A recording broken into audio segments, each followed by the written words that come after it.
Orang-orang yang hidup di masa Orde Baru, jadi jenderal di masa Orde Baru kan bertransformasi semua. Kan jenderal di Orde Baru itu nggak cuma satu. Ada puluhan jenderal di masa Orde Baru itu yang kemudian semuanya karena sistem politik yang berubah bertransformasi mereka. Bertransformasi menjadi jenderal yang lebih demokratis. Karena apa? Eranya era demokrasi. Demokrasi dibuka, kita bukan hidup lagi di masa otoritarian.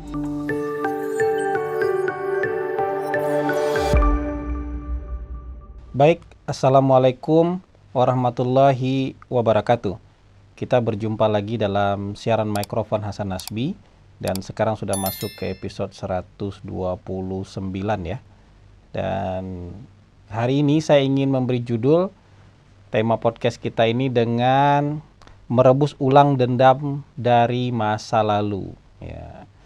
Ya, saya ingin berbagi pandangan lah ya soal dalam politik itu kita suka sekali, terutama teman-teman yang dari PDIP, teman-teman pendukung Ganjar itu suka sekali menyampaikan jargonnya Bung Karno, jas merah.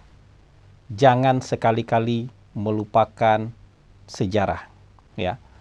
Tapi ini hanya sekedar slogan aja menurut saya, karena nggak paham apa yang dimaksud oleh Bung Karno. Jas merah yang dimaksud oleh Bung Karno itu adalah belajar dari sejarah, ambil hikmahnya untuk kemajuan. Nah, kalau mau belajar dari sejarah harus ngerti sejarah. Harus paham sejarah, belajar dari perjalanan sejarah bangsa. Nah, yang sekarang saya lihat itu bukan jas merah. Bukan belajar dari sejarah kemudian mengambil hikmah dari sana. Bukan belajar dari perjalanan bangsa kemudian mengambil hikmah dari sana, tapi cuman sekedar mengungkit-ungkit masa lalu untuk memelihara kebencian agar kebencian itu terpelihara sampai hari ini. Ya, makanya saya bilang judulnya kali ini adalah merebus ulang dendam dari masa lalu. Ini cuman mengungkit-ungkit dendam masa lalu aja. Ya. Ini kayak kita kalau berteman atau punya pasangan kemudian tiba-tiba secara random dalam periode-periode tertentu dia ungkit-ungkit kesalahan kita 10 tahun yang lalu. Dia ungkit-ungkit pertengkaran kita sekian tahun yang lalu. Ini bukan dalam rangka belajar sejarah. Ini cuma sekedar mengungkit-ungkit masa lalu biar ada masalah aja ini. Jadi beda antara jangan sekali-kali melupakan sejarah, jas merah, dengan mengungkit-ungkit masa lalu itu dua hal yang sangat berbeda. Dan garis demarkasinya sangat jelas. Karena saya melihat hari ini yang dilakukan itu merebus ulang dendam masa lalu. Bukan jas merah gitu. Merebus dendam masa lalu itu karena kebutuhan hari ini aja. Kebutuhan hari ini itu mereka sedang berhadapan dengan seorang calon presiden, yang calon presiden itu makin kesini tingkat elektabilitasnya makin mengancam calon yang mereka dukung, ini kan, makin meninggalkan calon yang mereka dukung. Bahkan kalau angka head to headnya mungkin selisihnya sudah 9 atau 10% hari ini. Jadi makin sulit untuk dikalahkan orang ini. Tapi kemudian yang diungkit-ungkit adalah dosa masa lalu, sementara hari ini lagi jalan beriring nih, lagi jalan bersama-sama di pemerintahan yang sama, dengan presiden yang sama, di kabinet yang sama. Bahkan dulu pernah bersama-sama tahun 2009, tapi kemudian diungkit lagi dosa-dosa masa lalu biar ada masalah. Biar ini orang kelihatan jelek gitu. Biar orang ini kelihatan punya masalah karena ada dosa di masa lalu. Dan ya sekedar diungkit-ungkit aja, bukan jas merah ini. Walaupun Anda sampaikan ini dengan dengan slogan jas merah.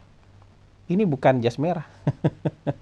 Ini sama kayak saya mau bilang, saya tidak ingin membenarkan sebuah tindakan-tindakan yang tidak benar menurut ukuran kita sekarang.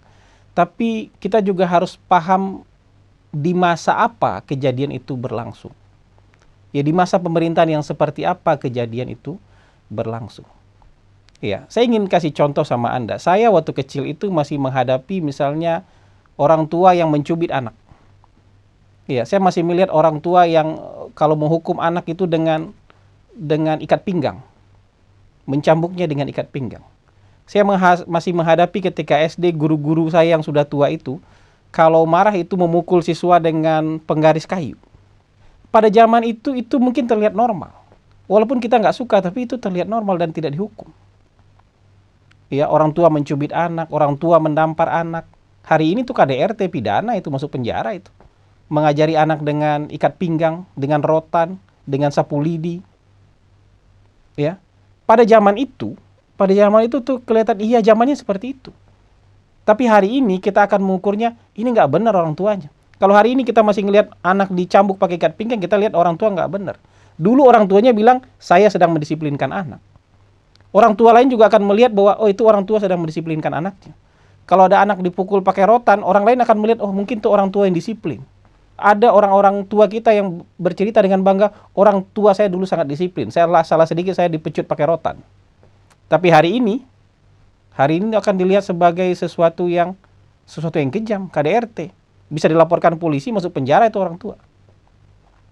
Kalau kita tarik ke masa lalu lagi, kita pernah melihat penyebaran agama dengan pedang.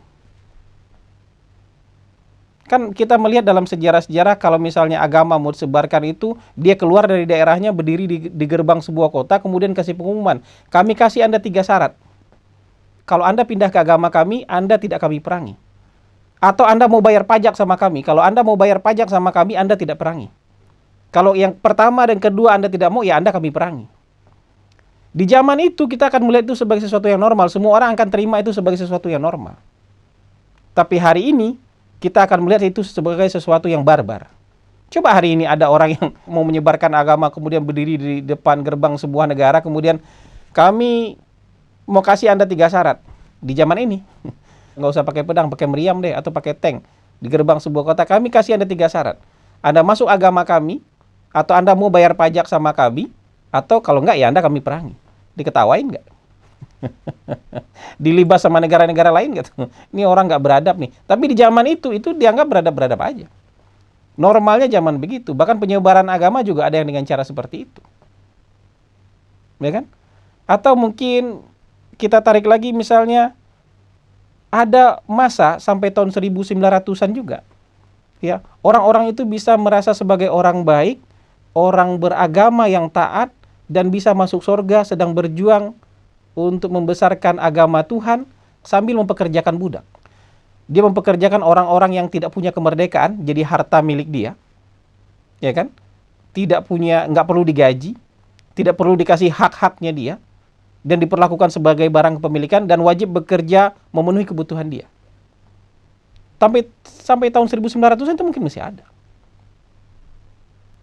Masih ada. Jadi ada banyak kejadian-kejadian di masa lalu yang ketika situasinya seperti ini dianggap normal-normal aja. Tapi kalau kita ukur dengan ukuran kita hari ini, itu sesuatu yang tidak beradab.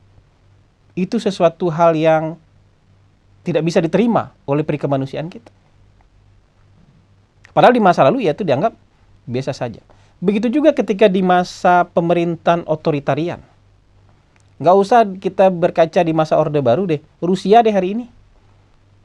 Coba ada satu orang di Rusia, warga Rusia kah atau warga non-Rusia kah, coba ngomong jelek-jelekin Putin kalau nggak hilang dalam waktu 1 kali 24 jam. Hilang. Mau pers, mau media, mau sosial media, kritik aja Putin hari ini. Di Rusia kalau nggak hilang dalam 1 kali 24 jam. Itu fakta. Tapi itu normal di Rusia. Begitu juga di zaman Orde Baru misalnya. Ketika ada orang yang dianggap mengancam pemerintah, dianggap bisa mengganggu stabilitas pemerintahan, organ-organ negara bergerak dengan otomatis. Bergerak dengan otomatis untuk mengamankan orang. Mengamankan orang yang dianggap bisa mengganggu pemerintahan. Itu yang terjadi di masa Orde Baru. Di masa Orde Baru itu normal. Jangankan di masa Orde Baru itu normal. Singapura dia sehari ini kritik deh pemerintah Singapura di Singapura. Baik oleh warga negara Singapura atau oleh warga non Singapura kalau nggak hilang. Karena itu dianggap mengancam pemerintahan. Warga negara Singapura hari ini mengkritik Singapura, hilang lah, masuk penjara lah. Itu per hari ini masih begitu. Jadi ada situasi-situasi politik, situasi keadaan pada waktu itu yang membuat segala sesuatu itu oleh penyelenggara negara dianggap normal. Oleh penyelenggara negara dianggap itu biasa. Termasuk ketika Orde Baru, kalau masanya Orde Baru mengamankan aktivis, menculik orang, mengamankannya di sana, ya ada yang kembali, ada yang tidak kembali, itu dianggap normal oleh organ negara pada saat itu. Ya untuk ukuran kita hari ini itu dianggap tidak normal. Dianggap biasa pada saat itu, yang untuk ukuran kita hari ini, oh ini nggak berperi kemanusiaan. Jadi sistem politiknya sudah beda. Saya tidak ingin membenarkan itu, tapi kalau diukur dengan kacamata Orde Baru itu benar, versi pemerintah. Tapi diukur oleh kita yang hidup di masa Orde Baru itu tidak benar.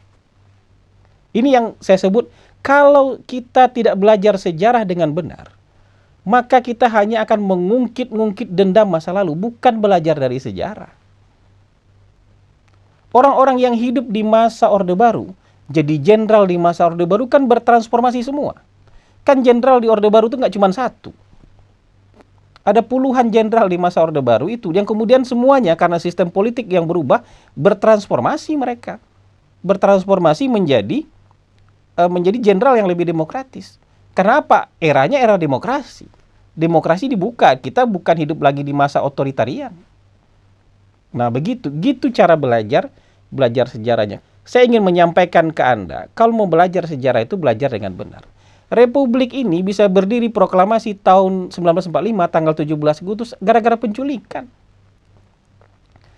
Kaum-kaum pemuda yang waktu itu sudah gatal pengen merdeka di tanggal 15 Agustus, itu sudah susah payah melobi Bung Karno. Wikana, Darwis yang diutur oleh pemuda Menteng 31 itu sudah kesal minta ampun ketika misal, ayo Bung kita merdekakan sekarang, Anda yang jadi proklamator. Bung Karno tuh sampai marah-marah, sampai mau gampar orang. Sampai bilang, Anda kalau paksa-paksa merdeka hari ini, nih leher saya, tebas saja.